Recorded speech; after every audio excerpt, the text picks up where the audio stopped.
The humming began softly, a strange, guttural drone that vibrated through the reinforced hull of the stellar emissary. Commander Xylos shivered, not from cold, but from an unfamiliar unease that prickled his chitinous skin. He'd seen the humans before, of course. Stubborn. Unpredictable. But this was new. They called the chamber a cultural exchange suite. Xylos preferred sensory assault confinement. On the central holographic projector, a human stood, utterly still, a strange device clasped to their head. From this device the sound issued forth. It was called music. Xylos's primary audio sensor, usually capable of discerning the faintest whisper across a light year, overloaded. His secondary sensors compensated, but the sonic landscape remained chaotic. A low, mournful thrumming, a high, reedy wail, and then the voice. Oh, the voice. It wasn't the triumphant roar of a victorious battle chant, nor the soothing drone of communal harmony. It was a sound steeped in something colder, deeper. "What is this aberration?" Xylos demanded, his bioluminescence dimming in distress. His aide, Unit 7, a specialist in xenolinguistics, shuddered, its multi-jointed limbs trembling. Analyzing Commander, UNIT 7 managed, its voice modulator crackling. Human subject designates it ballad. A breakup song, specifically. The human, designated as Liam, didn't seem to notice their distress. He swayed slightly, a peculiar, almost mournful expression on his face. He even hummed along, a low, rumbling sound that somehow amplified the melancholic waves already washing over the command crew. The song spoke of loss, of separation, of a future that had vanished, leaving only echoes. To the Xylosian people, communal unity was paramount. Such profound individualistic sorrow, broadcast without shame, was unthinkable. It was a wound laid bare, a public display of existential fracturing. Xylos felt his synaptic pathways, usually sharp and efficient, fraying at the edges. His digestive sac churned. He hadn't felt this level of species-wide despair since the Great Famine, millennia ago. And that had been a literal fight for survival.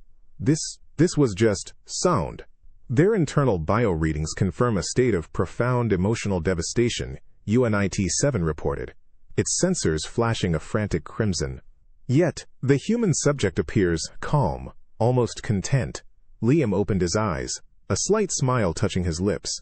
He looked at Xylos, then at UNIT 7. Good track, huh? Real tearjerker. Gets you right in the feels.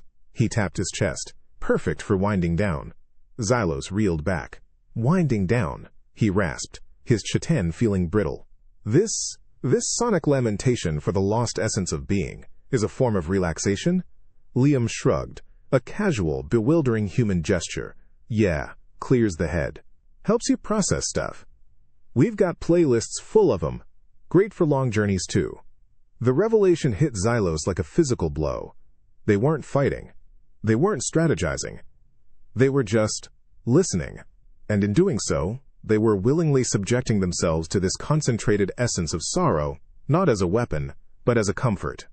To simply exist with such depths of personal grief, to embrace it as a means to clear the head, was an act of emotional resilience beyond any alien comprehension. It was a defiance, not against an external foe but against the crushing weight of their own fleeting joy. Humanity, Xylos realized, cultivated their pain like a prized garden, and then, inexplicably, found peace within its thorny depths. It was a heresy against the very notion of cosmic balance, and it terrified him. The mournful vibrations of the breakup song still lingered in the sterile air of the exchange suite, a phantom ache in Xylos's primary audio sensors. His bioluminescent patterns, usually a vibrant display of calculated thought, now flickered with erratic sickly greens and purples. His digestive sac, an organ crucial for mental clarity among the Xylosians, cramped violently. He tried to process the human's casual explanation. Clears the head. But the logic circuits in his brain spun in a desperate, futile loop. Liam, the human, had moved on, seemingly oblivious to the silent terror he'd unleashed. He tapped a finger against the sleek surface of the holographic interface. All right, next up. This one's a classic. Real good for when you just need to feel something. Xylos braced himself. Unit 7, trembling beside him, emitted a low, whirring sound of distress. Commander, I advise immediate termination of this auditory input. The crew's psychological stability is compromised. Already, a junior sensor technician in the observation bay had begun to retract into its nutrient shell, a primal Xylosian response to overwhelming existential threat. A new melody blossomed from the speakers. This one was slower, a languid stream of minor chords punctuated by a deep, resonant cello. And then, the voice. It was a female human, her tones weaving a tapestry of longing and irreparable absence. The lyrics, translated by Unit 7's frantic processors, spoke of memories clinging like shadows, of an echoing void where a loved one once stood. It spoke of burdens carried, unseen and eternal. This wasn't just loss, it was a choice to dwell, a voluntary immersion in the bitter waters of regret. To the Xylosians, memory was a tool, emotion a regulated output. To actively seek out and revel in such profound personal sorrow was akin to purposefully ingesting a lethal neurotoxin. Xylos felt the metaphorical chains of the song wrap around his very essence. Each note, each word, seemed to pull at a nascent, forbidden dread within him, the fear of solitude, of a broken connection, of a purpose lost. These were the very anxieties their societal structure had been built to prevent. Yet, the humans talks of them, they broadcast them. They called them ballads. Liam closed his eyes, humming softly again. Ah, yeah. This one just hits different. You can practically feel the weight of their choices, the regret.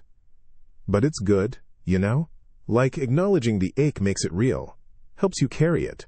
He opened his eyes, a strange, wistful smile on his face.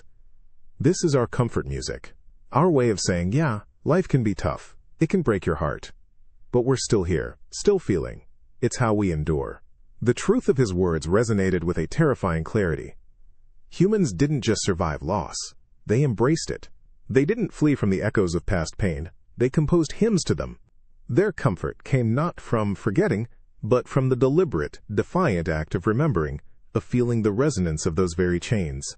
Xylos, commander of the stellar emissary, suddenly felt profoundly, terrifyingly alone in a universe where such a species could not only exist, but thrive. The silence itself was a weapon.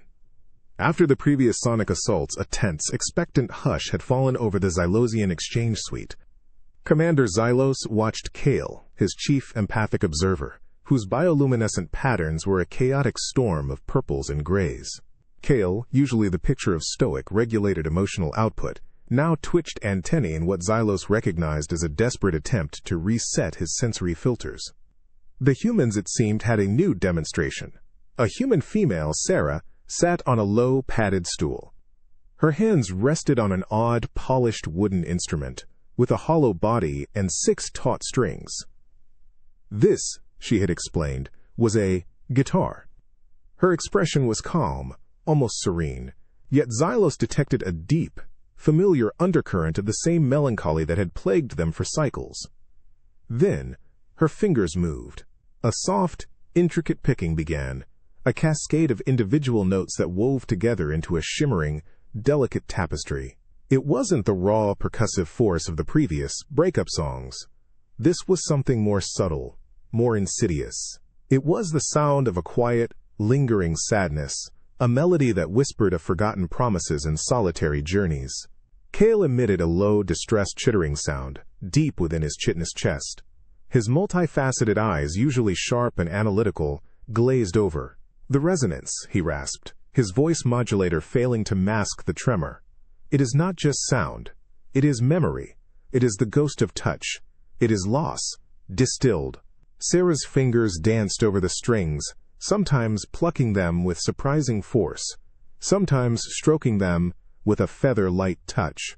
Her head tilted slightly, her gaze distant. She hummed a low, wordless melody, a counterpoint to the instrument. This was the minstrel, Xylos realized, and this was their burden, not just to feel, but to carry that feeling, to transmute it into these devastating sonic patterns. This song, Sarah said, her voice soft but clear, it's about knowing you have to let go, even when your whole being just screams to hold on. About the moment you realize some things are just gone. And that's okay, eventually. She offered a small, sad smile. We all have a version of that story, don't we? Cale recoiled as if struck. Okay. He whimpered, his regulatory glands struggling to produce enough dampening agents. The deliberate cultivation of such an agonizing, permanent absence of connection? To make music from it? He clutched his own chest, directly over his primary emotion processor. It is a violation of self-preservation, a heresy against the species. Xylos, though experiencing his own churning unease, watched the human intently. She wasn't reveling in pain, she was navigating it. Her fingers moved with a practiced grace, each note a deliberate step in a long, difficult journey. She wasn't just performing, she was testifying. It's not about being okay with it being gone, Sarah explained, her fingers never faltering, the mournful melody continuing its slow, inexorable work on the Xylosians. It's about being okay with yourself for having felt it, for having loved, for having lost. It's the ache of living, you know? The proof that you really existed, that you really cared. The concept hammered into Xylos. Humans didn't just feel emotions, they metabolized them. They didn't just endure sorrow, they built monuments to it, played hymns for it, and then, impossibly, used that very grief as a foundation for their strength. The minstrel's burden wasn't just the pain of the song. It was the audacious, terrifying resilience of turning that pain into something shared, something beautiful, something that proved, against all reason, that they were still here. Humans didn't just survive. They felt their way through the ruins of their own hearts, and somehow came out stronger. The ambient hum of the stellar emissary-wax bridge now carried a faint, almost imperceptible undertone of existential dread. Commander Xylos, his bioluminescent patterns a perpetual muted green, stared at the holographic display. Cale, the empathic observer, had retreated to his designated calming chamber, still processing the minstrel's burden. Unit 7, however, had continued its relentless data analysis. Commander, Unit 7's voice modulator crackled, I have compiled a synthesis of human cultural activities related to the emotional damage, music. Requesting projection. Xylos gave a curt nod. He needed answers. What alien logic could possibly explain this species? The holographic field shimmered, resolving into a scene unfamiliar, yet intensely human. It was a tavern, a social gathering place. The air was thick with projected chatter, clinking mugs, and the scent of fermented grains. But then a human began to play a harmonica, a small, simple instrument, wailing a bluesy, mournful tune. It wasn't the polished performance of the guitar, but something raw, guttural. Then the humans sang along, not in unison, not in perfect harmony, but with a raw, collective outpouring. Their voices were raspy, filled with a weariness Xylos now recognized. The lyrics, translated in the corner, spoke of hard times, lost loves, and the relentless grind of existence. And as they sang, they clapped. A rhythmic, pounding applause, not for triumph, but for shared sorrow. Xylos felt his central processing unit seize. They celebrate this desolation, he whispered, his own voice sounding thin. They actively seek out this communal misery? Unit 7 zoomed in on a human face, etched with lines of past hardship, yet eyes gleaming with a strange, almost defiant light. Analysis indicates this. Communal misery fosters bonding. A shared understanding of struggle, they call it. Camaraderie. Through. Empathy. Then, the scene shifted with jarring speed. The tavern vanished, replaced by the screams of a battlefield. Explosions rocked the ground. Dust and fire choked the air. A human soldier, covered in grime and blood, dragged a fallen comrade behind a collapsed wall. The soldier's face was contorted, a primal scream tearing from their throat as enemy fire hammered their cover. But amidst the fear, amidst the agony, Xylos saw something else. The same defiance. The same raw, unyielding heart he'd seen in the tavern singer. The soldier pulled their comrade, eyes wide with terror, but also with an unwavering resolve. They weren't just fighting for survival, they were fighting through their pain, their fear, their imminent loss. They were enduring, The correlation is statistically significant, Commander, UNIT 7, announced, its usually monotone voice holding a hint of bewilderment. The same neural pathways activated by shared, sad songs show heightened activity during extreme combat stress. It appears their capacity for processing profound individual and collective sorrow directly contributes to their resilience in the face of overwhelming physical and emotional odds. Xylos watched the soldier, still screaming defiance into the face of certain death, still trying to protect a fallen friend. The battlefield scream wasn't just terror. It was the echo of every mournful ballad, every shared lament, every single broken heart that humanity had ever dared to mend. They didn't just feel. They weaponized their melancholy, forging it into an unbreakable will. Humans, Xylos concluded, carried their burdens not despite their sadness, but because of it. The stellar emissary hung in a tense, unsettling silence, broken only by the low thrum of its engines. Commander Xylos felt a peculiar internal tremor, a sensation he now associated with the humans, cultural exchange, activities. Kale, the empathic observer, remained in his calming chamber, his reports indicating severe emotional overload. Unit 7, however, was back, its data projections already shimmering into existence. Commander, Unit 7's modulated voice stated, a fraction slower than usual, we have detected a new pattern of human music usage. Designation, the Plague's Lullaby. Xylos felt a chill that wasn't from the ship's environmental controls. Plague? He questioned, his bioluminescence dimming in concern. Their scanners had shown no infectious outbreaks on the nearby human colony world. New Hope. The projection shifted. Instead of the enclosed suite, Xylos saw a panoramic view of New Hope. Its infrastructure was still intact, but signs of deep, pervasive strain were evident. Dimmed lights, sparse energy signatures, muted civilian chatter. It was a world enduring a slow, quiet suffocation. Not a sudden violent plague, but a creeping, insidious one of dwindling resources and isolated hope. In the midst of this struggle, a human family sat huddled in a dimly lit dwelling. A young human female, barely past infancy, lay in her mother's arms. The mother hummed, a soft, low melody, devoid of words, yet heavy with a sorrow Xylos had come to dread. The sound was spare, just the gentle strumming of a small, crude-stringed instrument. A ukulele, UNIT 7 identified. The mother's eyes, even in the low light, held an unmistakable glint of tears. Yet her voice was steady. The lullaby wasn't a cheerful tune of sweet dreams. It was a mournful lament, a whispered recognition of hardship, of fear, of a bleak tomorrow. And the child, instead of crying, seemed to absorb it, her tiny body relaxing into the mournful rhythm. This is how they soothe their young? Xylos rasped, his china tin feeling strangely brittle. With the echoes of their despair? Unit 7 zoomed in. Observation indicates the mother is communicating a complex emotional state. Resignation to present suffering, but also a fierce, underlying current of endurance. The child, in turn, appears to draw a peculiar sense of security from the shared vulnerability. The lullaby continued, a soft, persistent thrumming that slowly permeated Xylos's audio sensors. He felt a familiar tightening in his core.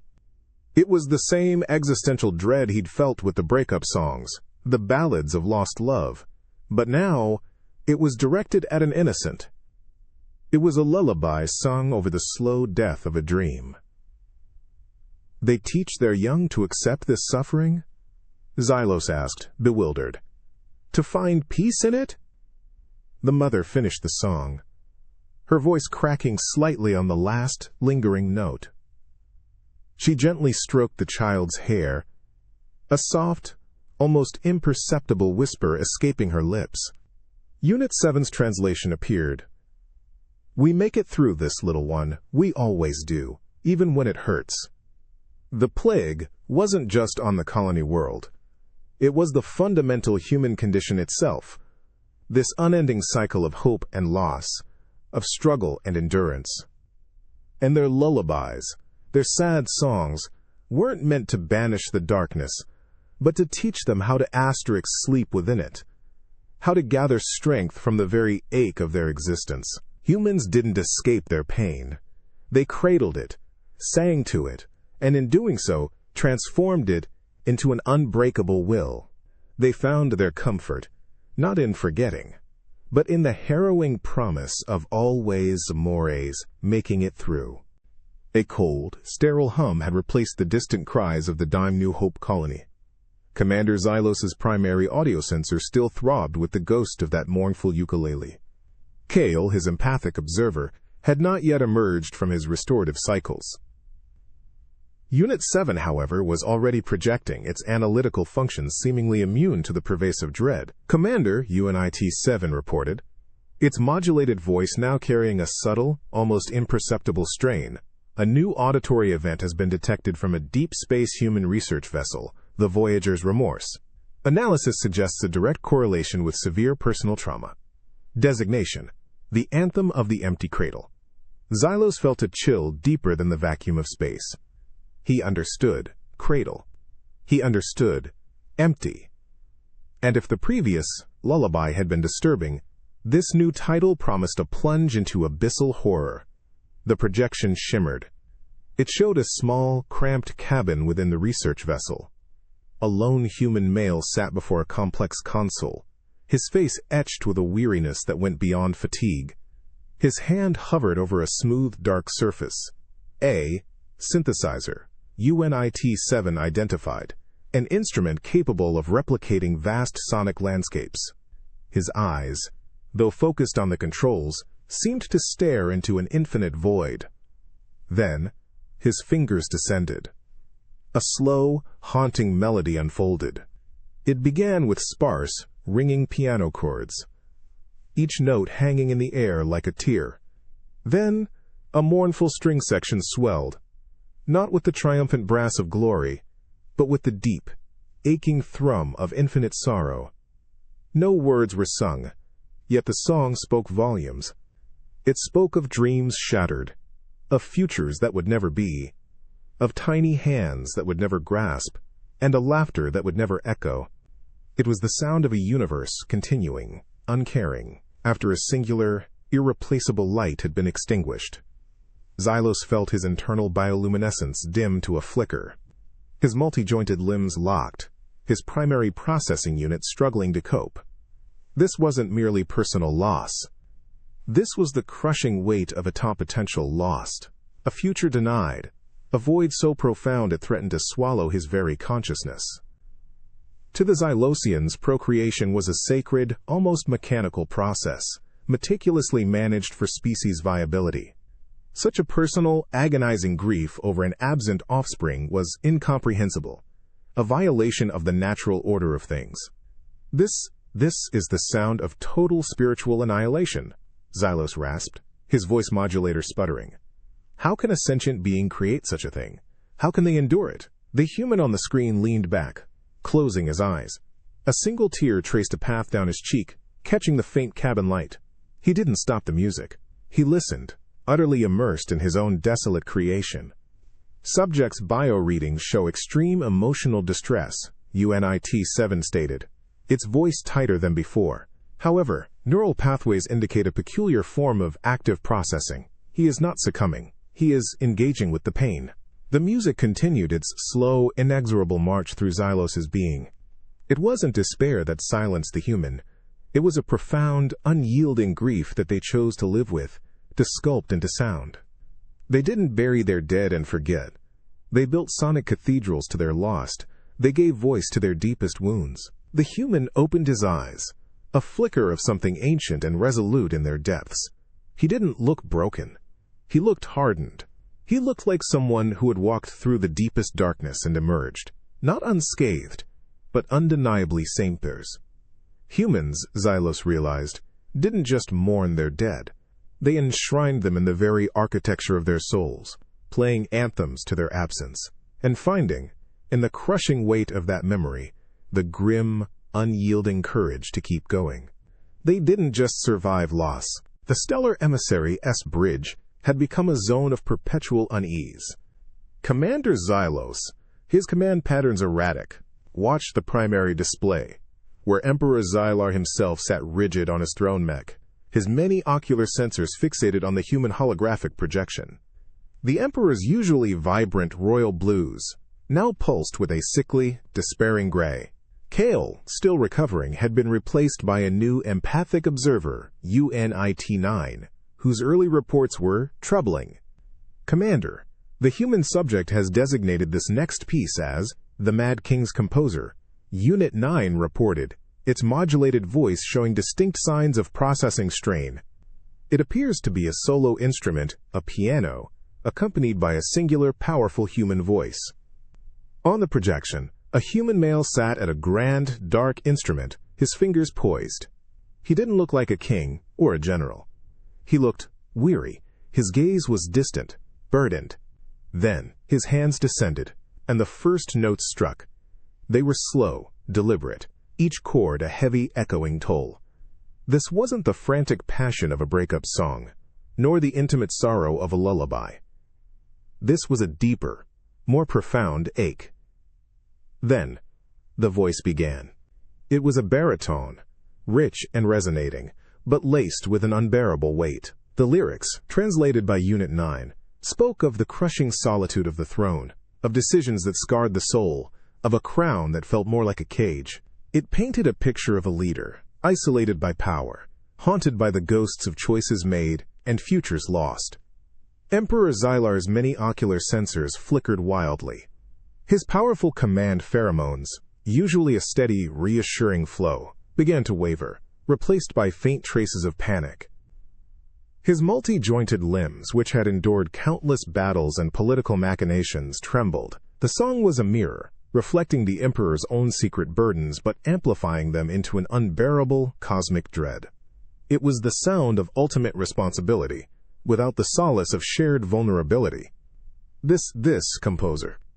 Emperor Xylar rasped, his voice modulator struggling against the tremors in his throat sac. He dares to articulate the unspoken agony of command? He makes music from this spiritual desolation? The human on the projection continued, his voice swelling with a pathos that twisted Xylos's own internal organs. He sang of the quiet nights, the second guesses, the terrible certainty that, no matter the choice, suffering would follow.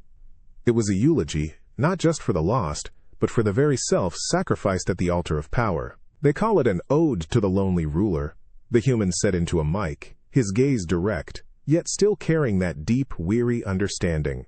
It's about how even the mightiest carry the heaviest burdens.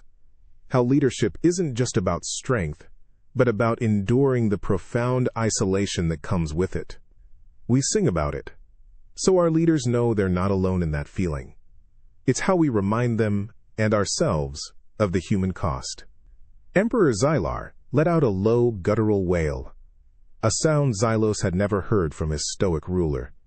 The holographic projection of the human leader, so openly vulnerable, was a weapon of mass emotional destruction. To the Xylosians, a leader projected unwavering certainty, a shield against chaos. To sing of their inner torment, to broadcast it, to asterisk validate it, was an act of terrifying, defiant honesty. Humans, Xylos realized, didn't just respect their leaders' strength. They honored their sorrow, acknowledged their sacrifice, and by giving voice to their deepest, most private torments, they paradoxically gave them a foundation to stand upon. They turned the lonely burden of the crown into a shared, mournful anthem, proving that even in their highest offices, humanity refused to suffer alone. The low, mournful resonance of the Mad King's Composer still echoed in Emperor Xylar's internal processors, leaving him slumped, his command post bioluminescence flickering like a dying star. Commander Xylos himself felt a tremor deep within his central nerve cluster. Kale, the empathic observer, remained in an induced stasis, overwhelmed. But Unit 9, ever analytical, had a new, even more disturbing projection ready. Commander, Emperor. Unit 9's modulated voice crackled, the stress apparent even in its artificial tones. New human auditory input detected. Designated. An opus for a shattered mind. Origin. a human psychiatric research facility on Colony World Terra Nova Wine V. A psychiatric facility. Xylos felt a chill. Their data indicated humans had dedicated entire structures to the care of fractured minds. What kind of music would such a place produce? The projection shimmered. It showed a small, stark room, a human, older, with weary eyes that held a profound, distant sadness, sat before a simple keyboard. This wasn't the polished performer, or the casual minstrel. This human radiated a quiet, almost fragile intensity. Then, the music began. It wasn't a smooth melody. It was a fractured landscape of sound. Dissonant, clashing chords ripped through the air, followed by sudden, jarring silences. A single, high note would hang, trembling, before dissolving into a chaotic cascade of conflicting tones. It felt like a mind struggling for coherence, fragments of thought colliding, yearning for a pattern that refused to form. Emperor Zelar let out a faint, distressed sound, retracting his uppermost ocular sensors. This is the sound of cognitive collapse, he whispered, his voice modulator failing to maintain its usual regal tone. This is what happens when the very essence of being unravels. Why would they create such a thing? The human on the projection continued to play, his fingers moving with a deliberate, almost desperate precision. Sometimes, a beautiful, clear melody would emerge, only to be swallowed by a sudden wave of cacophony. It was a sonic representation of internal struggle, a battle for lucidity fought in the theater of the mind. The lyrics, translated, spoke of whispers in the dark, of lost self, of the desperate fight to anchor oneself to reality, even as it slipped away. Unit 9's diagnostic lights flashed yellow, then red. The emotional data feedback is overwhelming. This is not sorrow. This is existential fragmentation. My processing units are experiencing critical errors. The human lifted his head, his gaze sweeping over the unseen audience, a strange mix of vulnerability and defiant understanding in his eyes. This, he said, his voice raspy, is what it feels like when your own thoughts turn against you. When the world makes no sense. We play this not to wallow in it, but to show that even in the deepest, darkest corners of the mind, there's still a part that remembers, that fights. He offered a faint, tired smile. And if you recognize it, if you feel it, then you know you're not alone in the noise. Xylos watched, frozen. To the Xylosians, mental divergence was a malfunction, to be corrected or contained. The idea of embracing it, expressing it, and finding a collective strength in its raw, shattering reality was an act of profound, terrifying courage. Humanity didn't just endure external threats. They plumbed the depths of their own fractured psyches, pulled the very chaos from within, and forged it into an opus, a testament to their unwavering will to comprehend, to connect, and to survive, even when their own minds betrayed them.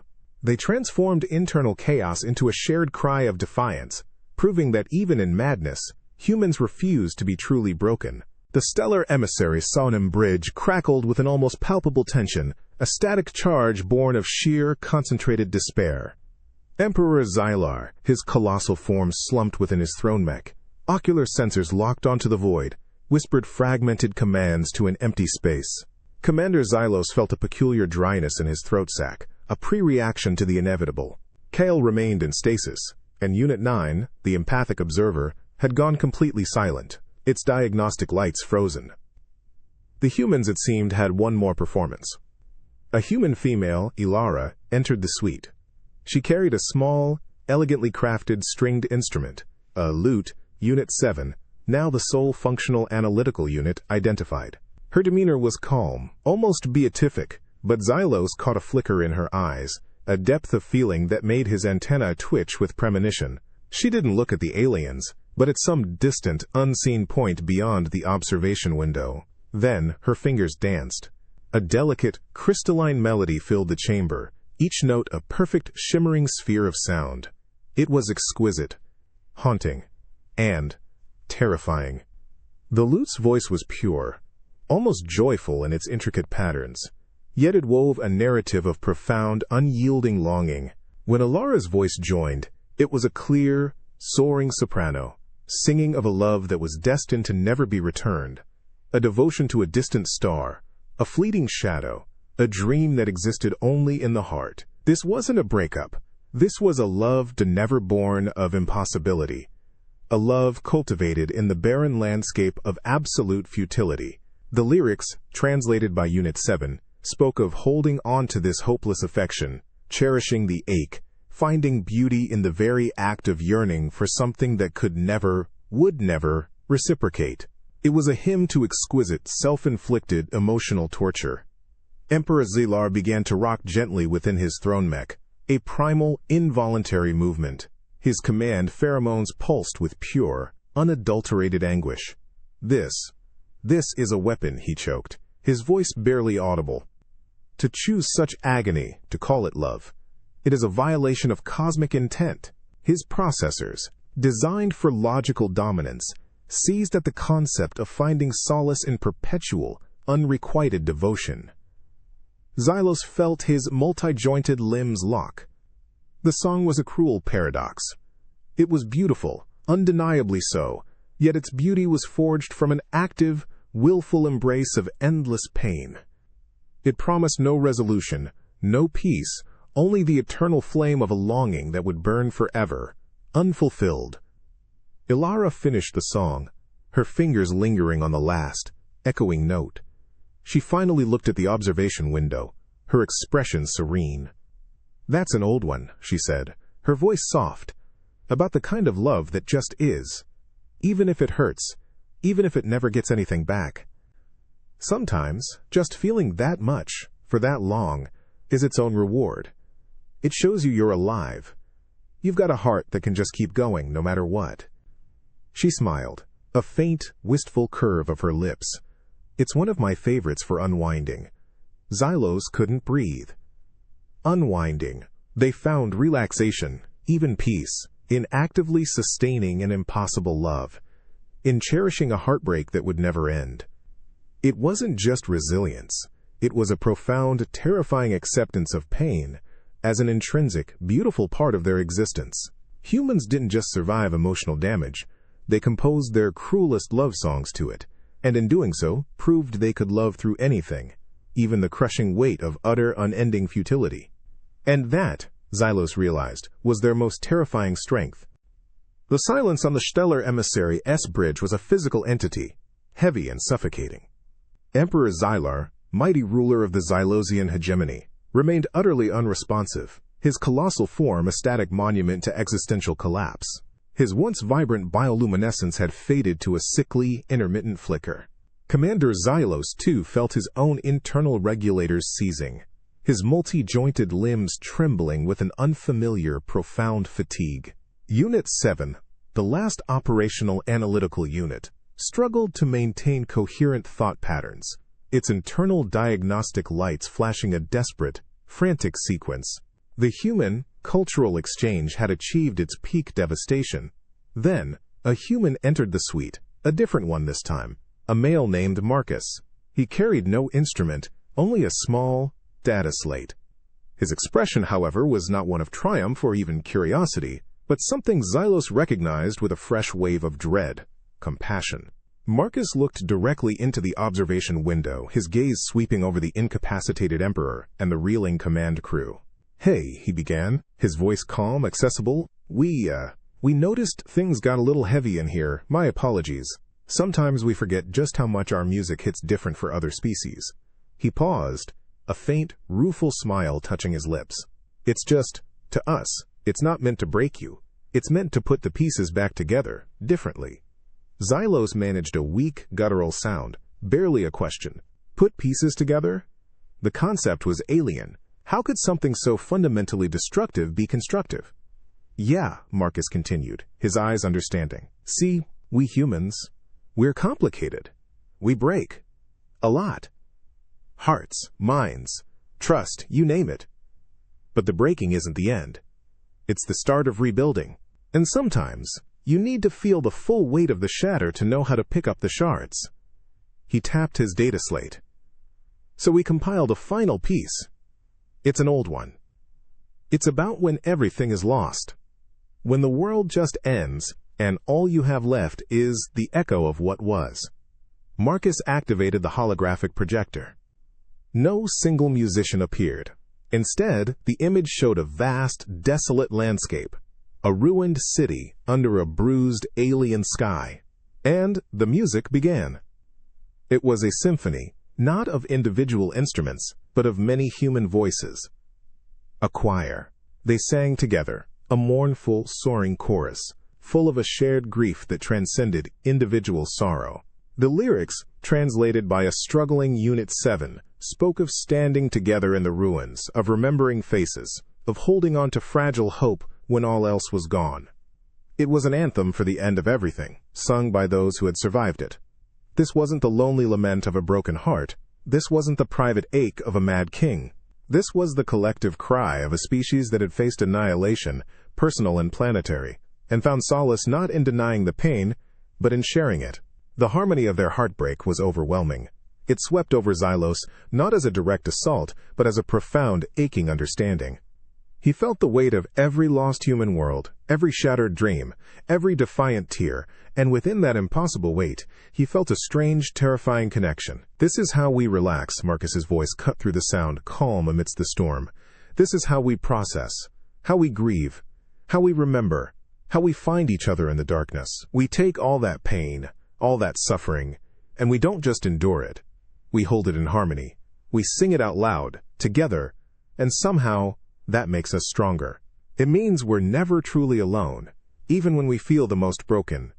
Xylos looked at the Emperor, his once indomitable leader now a broken shell. He looked at the choir of human voices, their faces etched with every conceivable sorrow, yet their voices rising in a unified, unyielding anthem. Humanity didn't merely survive. The air on the stellar emissary's bridge felt thin, brittle. Emperor Xylar remained in a deep, medically induced stupor, his colossal form slumped. Commander Xylos, his own internal regulatory glands working overtime, felt a persistent phantom chill despite the ship's environmental controls. Unit 7, the only active analytical unit left, reported intermittent system failures. The human cultural exchange had carved its devastating path. Then, a new human appeared on the holographic projection. He was older, with a serene, almost detached expression, dressed in simple, flowing garments. His name, UNIT-7 informed, was Brother Thomas. He sat cross-legged on a bare floor, his hands resting gently in his lap. No instruments, no grand performance. The sound began softly, a low, resonant hum. It wasn't a melody in the traditional sense, but a series of elongated, mournful vocal tones, layered one over the other. A human chant, UNIT-7 identified, originating from what they called a monastery. This wasn't the raw emotion of a breakup song, or the desperate fight of an opus for a shattered mind. This was something far older, far deeper, and chillingly quiet. Xylos felt a slow, insidious drain begin. It wasn't the sharp, agonizing pang of individual loss, but a pervasive, spiritual emptiness. The chant spoke, not of specific sorrows, but of the universal, unending weight of existence itself. It was the sound of millions of cycles of quiet grief, patiently accumulated, slowly released, only to return. It felt like his very will to act was being siphoned away, replaced by an infinite, muted resignation. Emperor Xylar, even in his stupor, stirred faintly, a low, sorrowful whine escaping his throat sac. The chanting was a poison, seeping into the deepest, most resilient parts of the Xylosian psyche, dissolving the very foundations of their purpose. This is a new form of torment," Xylos rasped, his chitin feeling like dry leaves. "It is not a burst of despair. It is the slow, inevitable erosion of hope." Brother Thomas, his eyes closed, his face impassive yet deeply sad, spoke in a low, even tone, his voice projected clearly. "This is our chant of the muted souls. We sing it when the noise of the world, and the noise inside us, becomes too much. When the sorrow is so vast you can't fight it anymore." He opened his eyes, a profound, ancient weariness in their depths. "We don't try to make it go away. We simply acknowledge it. We let it fill us, and then we let it pass, knowing it will always return. And in that quiet acceptance, In that space, we find peace. He offered a faint, almost imperceptible nod. It's how we find our center. How we relax. Relax. The words struck Xylos with the force of a supernova. They found relaxation, not by escaping sorrow, but by inviting it in, by allowing it to wash over them, endless and eternal. Humans didn't conquer their despair. They made a home for it, a silent, internal monastery where muted souls found a terrifying, defiant peace. They didn't rage against the dying of the light. They chanted to its eternal dimness, and in doing so proved their spiritual fortitude was as boundless and terrifying as their capacity for pain. The stellar emissary's bridge was a tomb of despair. Emperor Xylar remained in a catatonic state, his once glowing form now a dull, inert mass. Commander Xylos, his multi-jointed limbs locked, felt not pain, but a profound, chilling 20 emptiness where his will to command once resided. Unit 7, the last functional analytical unit, had ceased all external reports, its internal diagnostic shrieks audible only to Xylos's most sensitive audio sensors. The chant of the muted souls had created an internal void, a spiritual black hole that swallowed purpose itself. The silence that followed was not a reprieve. It was a hammer blow. Into this devastating quiet walked a human female, Dr. Eris. Her expression was solemn, her gaze taking in the utter ruin of the Xylosian command deck. She carried no instrument, offered no music, only the quiet gravity of her presence. Xylos managed a weak, guttural croak. The torment has ceased. Yet, the emptiness remains. Even in the cacophony of this silence. He gestured vaguely at the paralyzed emperor, at his own trembling limbs. How do your kind exist without sound, when the echoes of your sorrows are so permanent? Dr. Eris stepped forward, her voice soft, but resonating with an undeniable strength that cut through the oppressive quiet. The music, Commander, that's just a way to express it, a way to share it. But the feeling that's always there, even when the songs stop, that's just living. She swept her hand, encompassing the silent, broken bridge. This cacophony of silence, you feel. To us, that's just the quiet hum of our own hearts, the background noise of being human. Xylos felt his internal regulator surge, then fail. Background noise? The existential despair? The infinite sorrow? Dr. Eris nodded slowly. Yeah. It's the proof we're alive, Commander. That we've loved, we've lost, we've fought, we've tried. Every scar, every ache, every ghost of a melody we've ever heard or sung, it's all part of the symphony playing inside us, all the time. She smiled, a sad, profound gesture.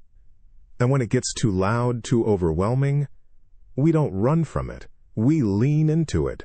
We let it wash over us. That's our peace. That's our relaxation. She looked at the still form of Emperor Xylar, then back at Xylos. We learn to live with it. We Lamechs too. Because sometimes the real strength isn't in fighting the darkness. It's in learning to see in it. Learning to find your way when all you hear is the echo of everything that's broken, everything you've lost, everything you'll lose again. And knowing that, even then, you can still find a reason to keep going. The revelation was absolute. Humans didn't just endure their suffering, they integrated it. They built their entire existence on a foundation of profound emotional damage, not as a weakness, but as an inexhaustible wellspring of terrifying, relentless resilience. Their most devastating despair was, to them, merely the sound of their own hearts beating. And that, Xylos realized, was a strength no other species in the galaxy could ever hope to comprehend or to conquer. Humans weren't just survivors. They were a species that found peace in the very sound of their brokenness, and in doing so, became unbreakable.